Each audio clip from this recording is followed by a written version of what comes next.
I will call this meeting to order. We'll start with the Pledge of Allegiance. I pledge allegiance to the flag of the United States of America and to the republic for which it stands, one nation, under God, indivisible, with liberty and justice for all. Okay, the first item of business, or the next item of business, I guess I should say, is the approval of the minutes of the regular board meeting March 21. Anybody have any corrections that need to be made? Move to approve. Second. It's been properly moved and seconded to approve the minutes of the regular board meeting March 21st. All in favor signify by saying aye. Aye. All opposed. Motion passes. The next item of business is our approval of general fund vouchers 79,392 through 79,441, voided 79,409, and wire transfers 2022-0453 through 2022-0490. Move to approve. Second. It's been properly moved and seconded to read the general fund vouchers and wire transfers as read. All in favor signify by saying aye. Aye. All opposed? Motion passes. Next item of business is our public comments on agenda items. Anybody have anything that they'd like to share? All right, so seeing none, we'll move on to our next item of business, which is the Spotlight in Education, the WSMA State Honors Choir. And we're actually going to table that one until May 9th, so we're going to shift that one over 1 month. So sorry about that. I didn't think I saw a choir in the room. All right, so then we'll move on to the next item of business, our new business, approval of resignations. Okay, we have two individuals that are resigning that have submitted their official letters of resignation. Those individuals are listed in the notes, and the letters are in the board packets.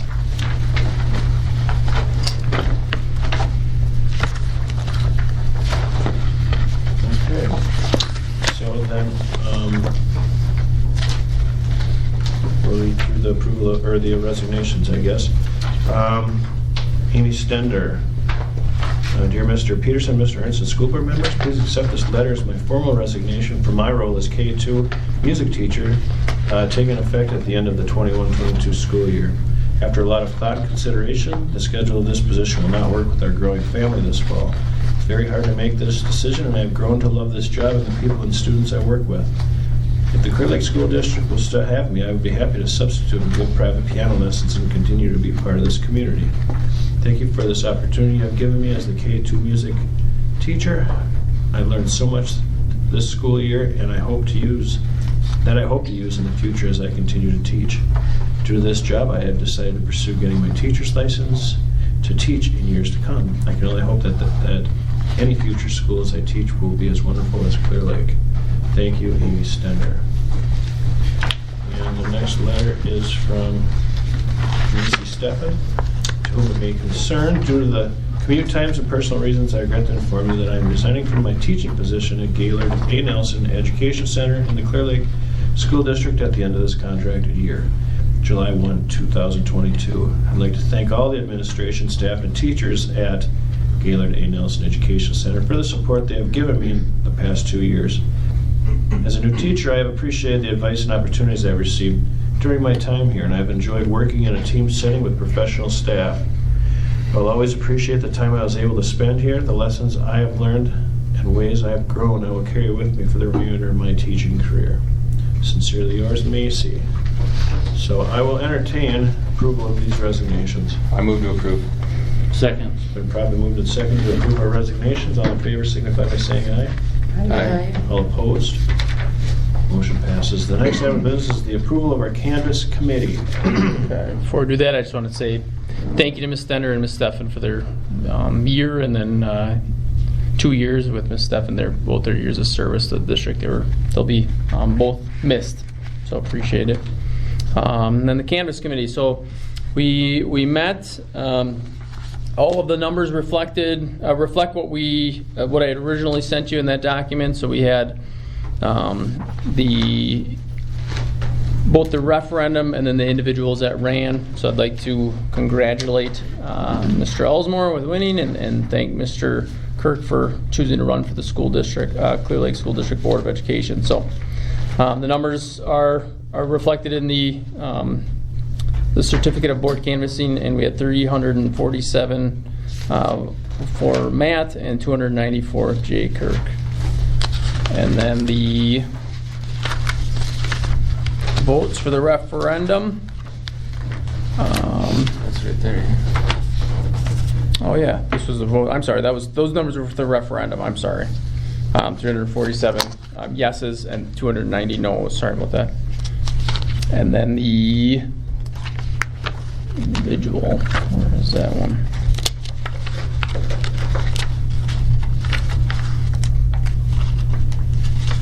There we go. And Matt had 341 votes, so Matt was the winner with that one.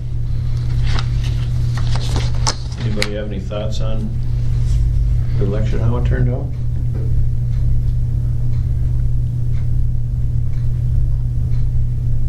I think we did good.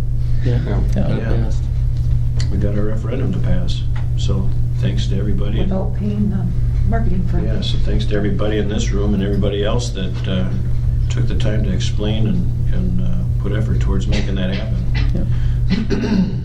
I personally am very excited for the Clear Lake School District and the voters that came out and showed their support with this. And I think it's going to be key come October to make sure that the some of the individuals that raise concern with whether or not the mill rate will go down. I think it's going to be critical for that budgeting piece to reflect that mill rate is going to go down with being able to under levy and the money that we'll be able to allocate for the teacher salaries. We'll still be able to under levy. So I'm excited for the district and what that means for the future here. So is there a particular point in time, Josh, where we've put a blurb out that just confirms that that's coming to fruition? As far as when those numbers go in, well, we do. So the annual meeting is when you guys talk through it. Those are all the best guesses at that time.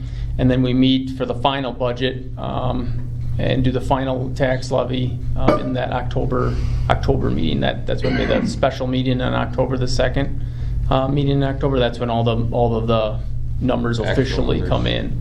So I would encourage individual. When we get it. Well, I was just wondering if you could make a note on the calendar for the next soup to make sure they highlight that in whatever publication we use, just to point that out and to thank everybody again for supporting us. That's a good idea. Yeah, and throw it on the website. So I was very pleased with the outcome. And did we have a high vote turnout, low turnout? What kind of turnout did we have? It wasn't high. It wasn't high. I think there were total 600 voters. The last one, I think we almost had 800-ish. That one was a high one, but I think 600 is about average. Okay.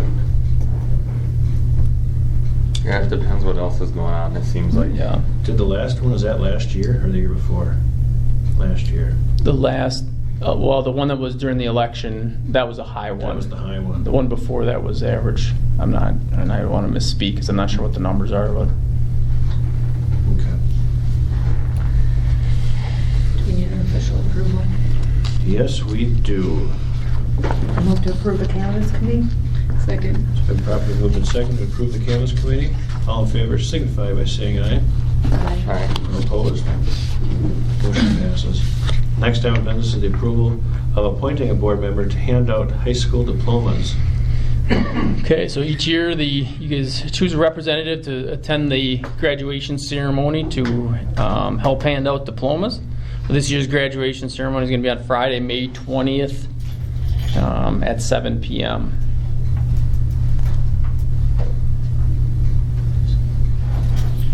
I'll take a turn. Unless somebody else wants to. I know a lot of us went last year too, so. Throw that out there. Yeah, it was good. Yeah, did we sit on the stage? Except we Yeah. won't Yeah, be so on it's stage up to next you guys. time. Last year was the first time. Yeah, the first time you guys wanted to come as a whole board. I think just because of the year, yeah, the whole year, just the kind of what everyone went through, and just kind of show up and show support as a whole board. You guys chose to do that. You The said years. You'd be okay not sitting up there. Right. No, I think it'd be good for as many of us Yeah, I can think to that's go. what our goal is, to graduate our students. So, just maybe seated in the We very don't need to back be or on something stage, like is what I that. would say. Okay. Yeah, do the that's a greeting and little- we can be off to the side or something. Okay. Well, why don't we do this? What you guys want, or do you you want to hand out diplomas then? Oh, I don't care, unless somebody Yeah, else no, wants to. that's good. No, go for it. We can have Greg hand out diplomas, then you guys just let us know how many chairs. We'll have enough chairs for all the board members that want to be present. Like it. Front row. Okay. Okay. All right. Next item of business is the review of the 22-23 superintendent search. Okay. I just wanted to briefly touch on kind of where we're at. The position closes here on the 17th.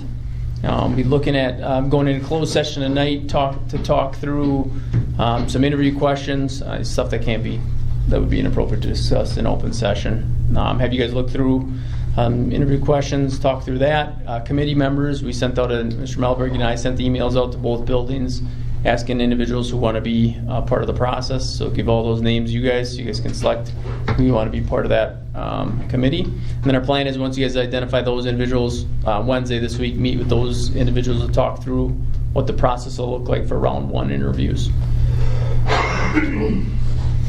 Sounds good. So then we will visit that here in a few minutes. Yep, and then round 1 right now is scheduled for April 25th and 26th, that Monday and Tuesday. And we have round 2 scheduled for May 2nd. We'll talk through the details of that in closed session.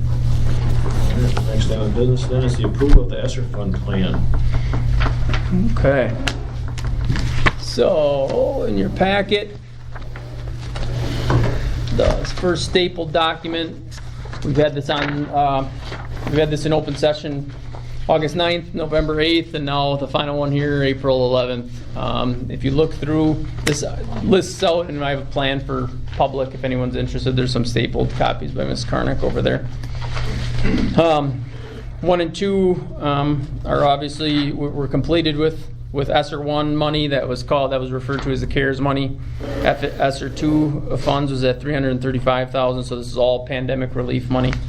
And ESSER 3 money is the money that we're talking about. So the total dollar amount for that is $753,355.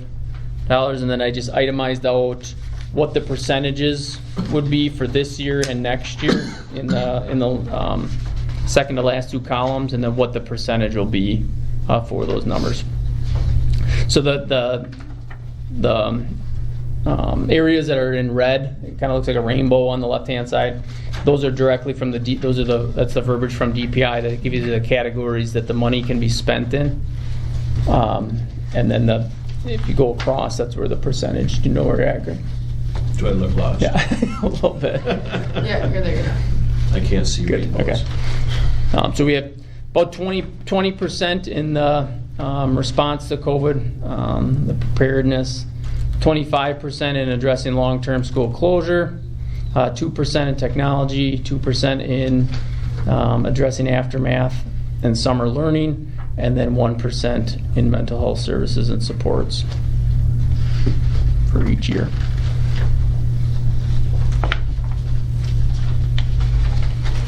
So this is money that's coming into our district yet for next year and the year after.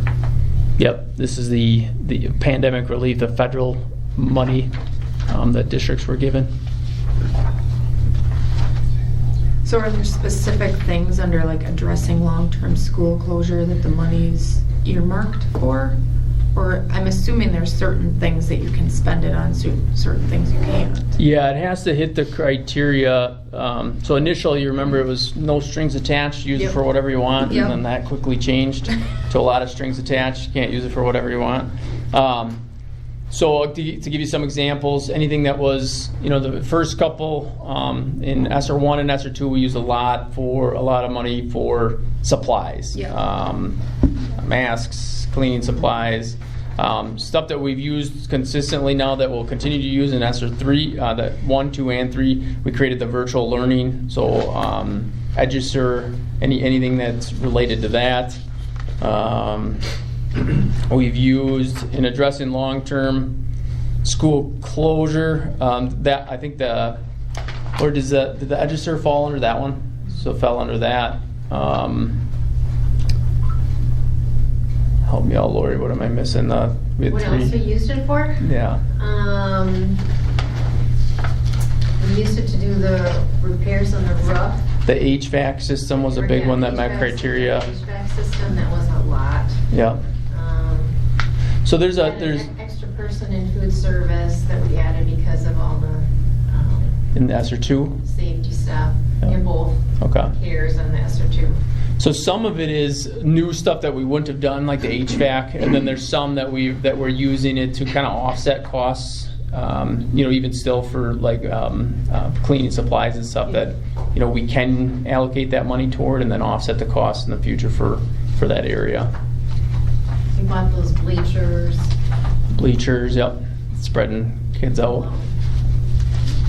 Guessing you got a good handle on this on Yeah. moving forward.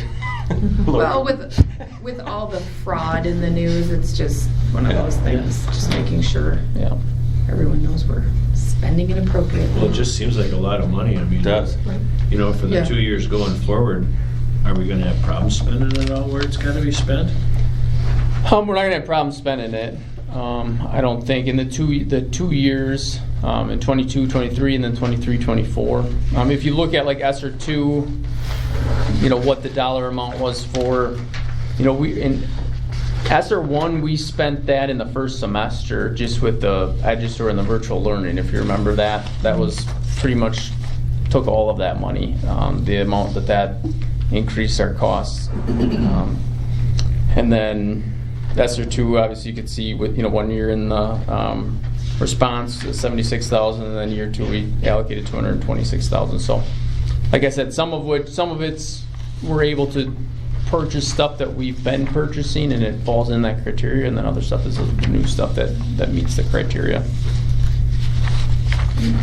We're doing as much as we can to purchase items that can offset just the normal operational cost. Has been we talked about that during the first meeting and the second meeting. That's kind of our goal. So, And then, Is there any way to put some of that to, our younger kids are really the ones that struggled with missing school, and I think we saw some of that results in like our AGR scores. Just to really maybe think about what K through second grade, where can we put something to help those kids that really missed the basics of ABC and basics of math, that if we don't get them getting it when they're young, it's just going to build problems as we go. yeah, one of the big areas that we've talked at as an admin team, just that a district wouldn't be able to just to allocate that amount of money, is your curriculum review. So we've been looking at updating much of usually we do about 1 or 2 kind of areas a year where people put in proposals of for textbooks and stuff that can be added to their curriculum. So that is one area that we've been looking at, and an area that I see a lot of it going toward. We also did summer school. We did the ESER fund stipend last year, which was a huge. I think that was very well received by teachers, and then it was we saw the most involvement in summer school for teacher involvement than we ever have, as far as signing up to teach summer school. So that was nice to see. We're looking at doing that again this year. We let the teachers know that we're going to continue with that stipend this year. Yeah, and then in the links I gave you guys below, or if you're interested in like what allowable costs, 1, 2, 3, 4th link down, and you have this in your I email it to you in your board packet. You could look at the allowable costs. The allowable costs seem to reflect pretty similar to our title and grant money that we usually, a lot of the same language and same criteria, with the exception that obviously it has to be connected to the pandemic. okay, so we're looking for a motion to approve the ESER fund plan. I move to approve. Been properly moved and second to approve the ESER funds plan. All in favor signify by saying aye. Aye. All opposed? Motion passes. Next item of business is the review of the Library Media Advisory Committee. So we briefly talked about this at a previous meeting. A couple things, just wanted to go over, update you on what it is, process for parents. and then there's a decision kind of at the end to be made. So the first document you can just see is the library media materials. It's the administrative guidelines. Just kind of walks you through what it is. So the reason this committee was created, there were some materials that were purchased through the district that, in my opinion, were inappropriate and shouldn't be allowed in schools. So I created a committee, an advisory committee to walk through. So it's just not one person making the decisions to purchase materials and books in the library. And I didn't want that person to be me. I wanted it to be a committee. So created some guidelines to follow, the process of how it's determined whether or not a book should be in the library or not. So these are those guidelines, kind of walk you through what areas it would be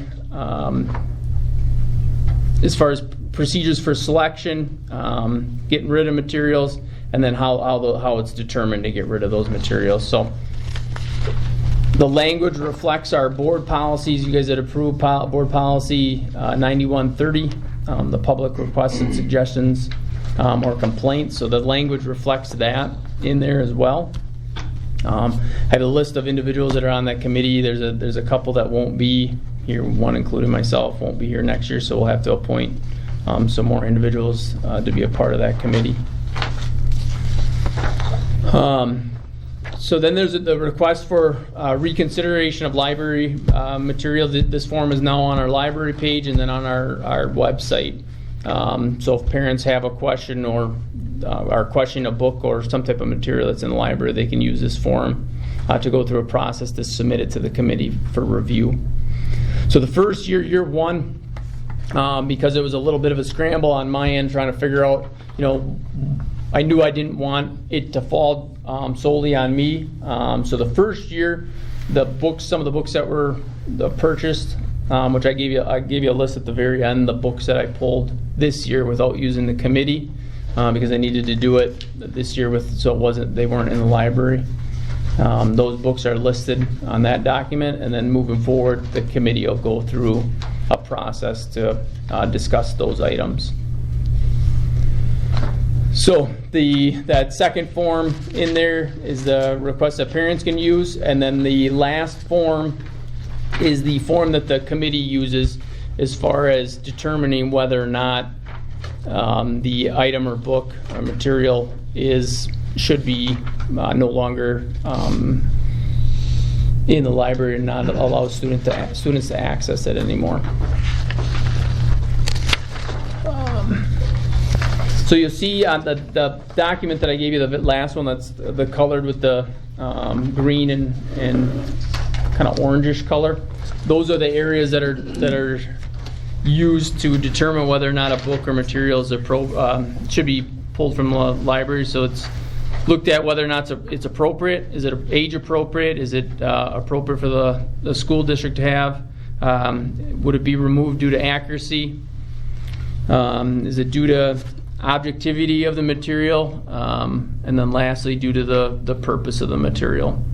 So those are the criteria that are going to be used or that have been used for the committee moving forward.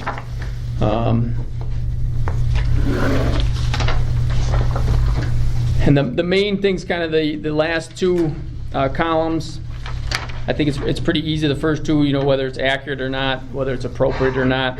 But the last two, those are the areas that are pretty tough, whether it's bias, if it's a non-academic material promoting something, or some type of indoctrination. So this committee, obviously, internally, I think was there were a couple individuals that were not thrilled with this committee, but I think they maybe don't have a full understanding of what the books had in them and the inappropriateness of the books that were in the district. So just to give you an example, one of the books is the most banned book in the country, and it shouldn't be in schools, in my opinion. So I give you a list. I don't know if it's like 10 to 15 books that, as of right now, have just been pulled. And then moving forward, like I said, the committee, from this point, the committee has not removed any. They've reviewed Every purchase that goes through now, those books, the whole list of books are given to the committee, and then the committee goes through them. So that's probably been the most difficult part of it, is just the amount of books that we purchase to go through and make sure that they're all appropriate. We've been using a website called commonsense.org. We just started using it for the committee to use, and just getting to learn a little bit about it, as far as to help that process and speed that process up a little bit, so that way we're not feeling overwhelmed by the amount of books that are being purchased and the amount of books that we're reviewing. So questions? Comment? I think this kind of makes sense. This kind of headed off what Amory had the difficulty over there. So I commend you, Mr. Ernst, for getting this kind of, getting wheels under it. Regardless of what kind of books are chosen or what not, to have a method in which they're chosen and looked at, just to show the parents that, I think is kind of a pretty solid thing to have built. So I'm glad you got it done as quickly as you did. Thanks. Yeah, and I think it is nice to have a process, so it's not one person. In a committee. In a committee, not one person. In the beginning of them, to be honest with you, it was a scramble, so I was just making decisions with what I had, and as we were trying to create a committee and get individuals on the committee and look through what the process should even look like. And you've noticed the books in the library, or in the boardroom here, for quite a while. So the bottom books, many of which were pulled, that I think are appropriate and will be back in the library. The ones on the top are extremely inappropriate, and I wouldn't want my own children to have access to them. So that leads us to the second kind of thing that I wanted to bring up. So we do have an online program called SORA. Had Mrs. Meyer look into it, as far as, with these books that we're identifying that we no longer want in the library, how do we make sure that they're not accessible online as well? And the bottom line is we can categorize them where only certain grade levels can access, but we can't take and remove individual books. So now we're left with a decision. Really, there's two options. One, we remove SORA altogether and don't give anybody access to it, or we send something home where we have some type of permission slip. And I gave you, or I didn't give you, I'm sorry. These are just a list of the books that were accessed through SORA in the last 3 months and then the last 6 months, just so you guys can kind of see. So is SORA online books, or are they where you can get a hard copy book? Nope, it's all online access. Okay. So you're getting an e-book? Yep. So how many of these were prescribed from a class? How many of these, or is this just optional reading? I believe it's optional, not classroom. Like free reading, where maybe it comes from a classroom, but the kids log in and can access a book. What I'm struggling with is, you'll see my own children's name on there. I don't know what they accessed. And some of the material that was removed is grossly inappropriate for kids to be in front of kids. I mean, I think I said this at one of the meetings. If I walked into a room where a student or a teacher was reading it, I mean, they would be removed from the building and we'd be doing an internal investigation. And I mean, that's how inappropriate it is.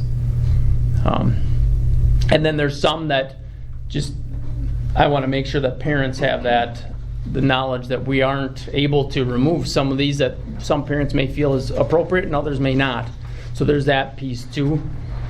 There's just no way to limit, if we feel like there's one book in there that's extremely inappropriate, there's no way to remove that one book. So this SORA has nothing to do with our library per se. It's just a Online library, basically. Okay. That kids access through our library.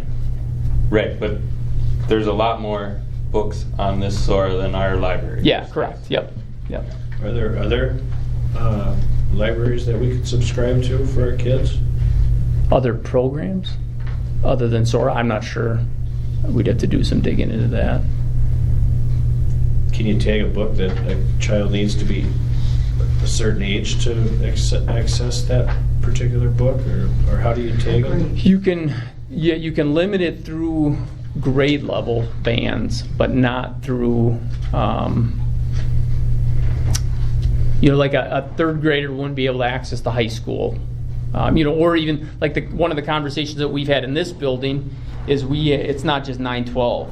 So we have to consider that at the committee level. We have 7th through 12th. So there's junior high in this building that can access some of these books that maybe the 9-12 would fall under the committee would consider appropriate. But now we have 7th and 8th graders that are able to access some of that too. So as far as SORA specifically, I don't know what grade bands they can limit it, but it can't be. There's a handful of books that are in it that I think many of our parents would feel are inappropriate. So I feel like we need to either take it out and try to find something else, or we need to. My recommendation would be either do that or to come up with some type of permission slip that we're showing the parents that we're doing our part and our due diligence to say, hey, this isn't. There's not all of this stuff is appropriate. We don't feel like all of it is appropriate, and we don't allow some of this stuff into our libraries at schools. However, this is a program that I'm surprised it isn't more customizable. Or you said you don't know what they checked out. There should be a record of that, shouldn't there? Yeah, we can find out what they checked out. Yeah, but I guess my point with mentioning that is, as a parent, and I'm even leading the district, I didn't know that my child checked that out. It doesn't notify you that they're accessing it through SORA. Well, and even if some child does come across one of these books, probably maybe by accident or hearsay that something's in there, and they get that book, and pretty soon they're sitting in the corner or someplace reading this book to the 6 other kids or telling them about it. We don't need that. And as a parent, I'm not going to be monitoring what my kids are looking on SORA, so I don't know, it's my opinion that if we can't keep that from getting in the hands of our kids, we don't need SORA. That's my opinion, but you guys can voice yours too. I don't know that I agree with that. I think is there a way, I like the permission piece better because I think it's about choice. I don't know. My guess is most of these students are looking for specific things that we don't have in hard copy in our library. I don't know, prefer to go that way. But as a parent, if I was questioning the judgment of my child, I think I'd like to be able to take them out of it and say, I just don't want that enough. I don't want to give them that option. And if they really needed something, I would take them to the library, the public library, and help them get what they needed. But not every parent has that ability either. So I think we have to be cautious about the all or nothing. Right, because I'm sure it gives them access to a pile of material and we don't have. If you know some of these kids, I'm sure they're readers. Right. Yeah, some of them kids with some of the numbers on there, but there's got to be other services where we can do what we need to do and still have choices for the kids. And I'll give you an example of my own. I would remove my kids from it personally. One of the books, one of the series that was purchased, it definitely was made in a way to try to draw, like any good illustrator does. The covers are trying to draw kids in, and the whole point of that series, they're all transgender characters, and the book was designed for grades, I think 1 and 2 or younger age level kids, and some of the stuff that they're talking about in there I don't think is appropriate, personally, and I think many of our parents would feel the same way. So that it's tough because some of the covers in there, are drawing the interest of the kids too. So yeah, even like my kid like Disney, they got some new stuff out that it relates to Frozen or something like that, and that's not what it is actually once they get into it. So. Yeah. And then some of the older level stuff is, like I said, extremely inappropriate, and stuff that shouldn't be in any school district, in my opinion.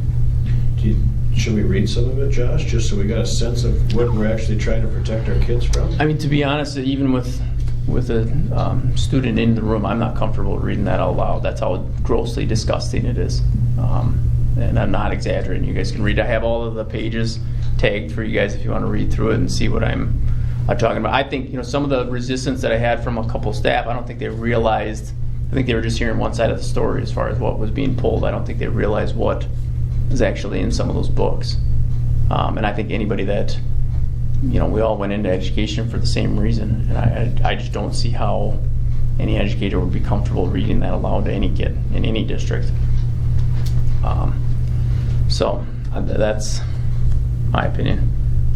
So we can either look at, if you want us to do some digging and see if there's any other programs out there where we can have, where we have the ability to access or limit access on certain books. I don't know.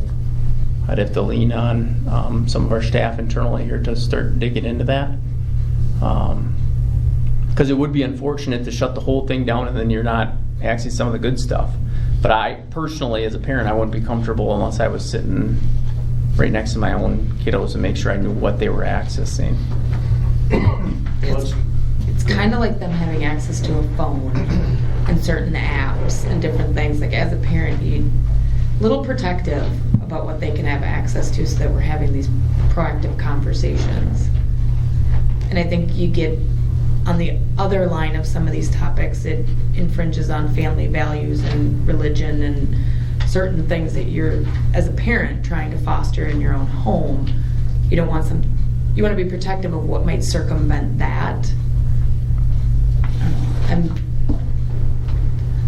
not about censorship, but I am about protecting my values and the values of my children. And this isn't, I know the student that just stepped out, so that we're all adults in here, but this isn't about whether or not, we support a certain lifestyle or a certain way of life. What's in some of those is descriptive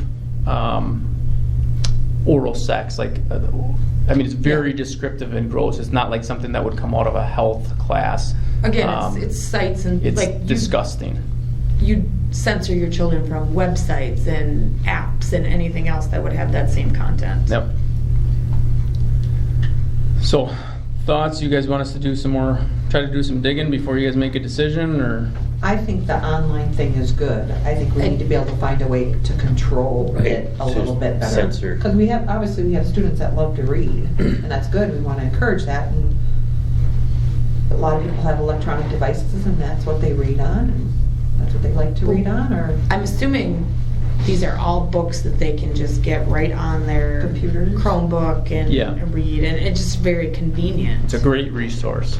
And I would find it hard to believe in this day and age there's not a program out there that wouldn't allow us to limit individual books, but still be able to access the majority of what what they have to offer. I would say dig a little bit. I just think it's too good to pass up such a great library potential.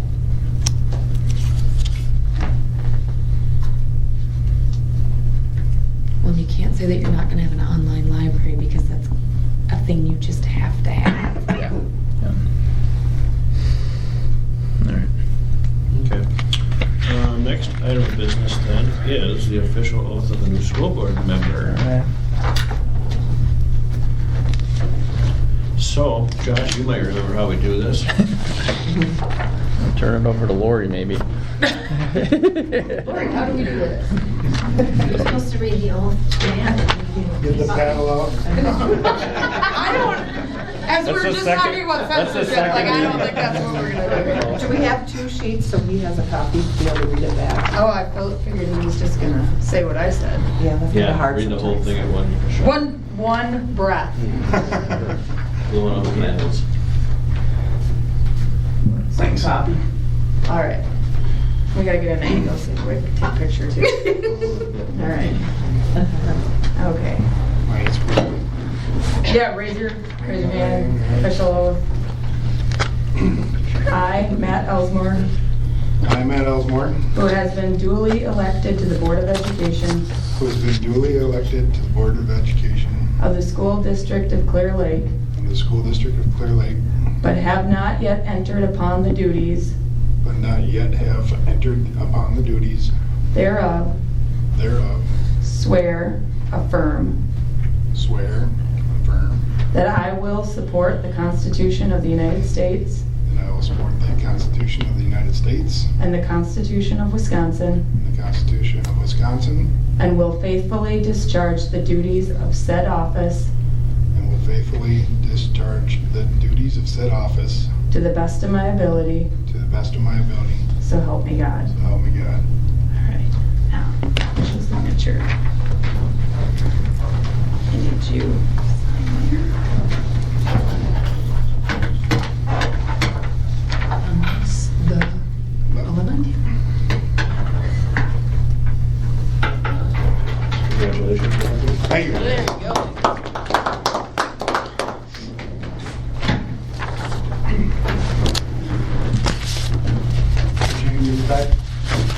No, I think, can you keep that? this official? No, you can keep that.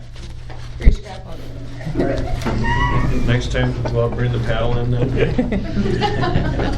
All right, so then, next time of business is approval of board policy 6325, procurement, general funds, grants. Okay, so that one we're gonna table till next month. Sorry about that. And the other two are ready to go. Okay. All right, so then we'll move on to 7450, property inventory.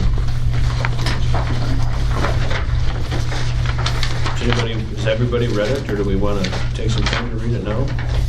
We have a little bit of time. So the recommendation is to scratch option 1.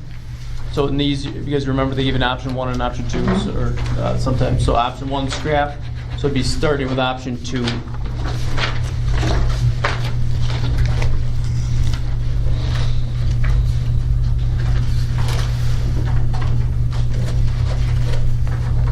Then maybe before you guys read the whole thing, can I just share with you guys on, Yeah, go. on page 2, we're gonna scrap the sentence that says when defining supplies, after that first paragraph. When defining supplies for inventory purposes. Yep, under it shall be the duty of district administrator or district administrator designee. Two, Underneath that, 3, scrap the first 2 boxes, the line that starts with major items, excuse me, and then the line that starts with property records. And that 3rd box we're keeping. And then selecting A, C, D, E, F, G, H, skipping I, and then J, K, and L. And then the last thing, item C, under the next section, is that one scratched. Now we're good to go.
entertain a motion. I move to approve 7,000 property template policy manual, PO 7450. Second. With changes? With the both that we all changes, scratched yeah. out, yes, with changes. I don't know if it's recorded anywhere what was original. Did I hear a second? Second. It's been properly moved and seconded to approve board policy 7450, property inventory. All in favor, signify with changes. All in favor, signify by saying aye. Aye. Opposed? Motion passes. Next item of business then is 7455, accounting system for capital funds. Okay, so with this one, the first options, A, B, and C are going to be taken. And then on page 2, the first line will be district administrator, and then the paragraph right under that will be scratched. The paragraph that starts with the purchase of capital assets.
Okay, does anybody need any more time? I move to approve board policy 7455. Second. It's been properly moved and seconded to approve board policy 7455. All in favor, signify by saying aye. Aye. All opposed? Motion passes. Next item of business are superintendent notes. Dr. Joshua R. Ernst. Just had a couple things to say. Sports are underway, baseball's underway, track's underway, so now that it's kind of getting warm, I feel like it's feeling like spring a little more, even though it's been a little chilly. But the main thing I wanted to say is I just wanted to thank Ryan Munson for his time on the school board here, and appreciate you choosing to run for school board, choosing to be on the school board. So thank you, and you'll be missed. So we appreciate it. So I think tonight's your last official board meeting, so that was all I just wanted to say. Well, thank you. Yeah. And thank all of you. Yeah, ditto from me, for sure. All right, well then, next item of business then will be our contemplated closed session. Now, is Ryan still included in this board meeting then? Yep, and I've asked Matt to join us in closed session as well, Okay. because it'll pertain to when May 9th will be his first official meeting, and he'll be hopefully voting on who the next superintendent will be. Okay, well, that sounds good. Well then, we'll start the contemplated closed session in accordance with WSS 19.85, paragraph 1C.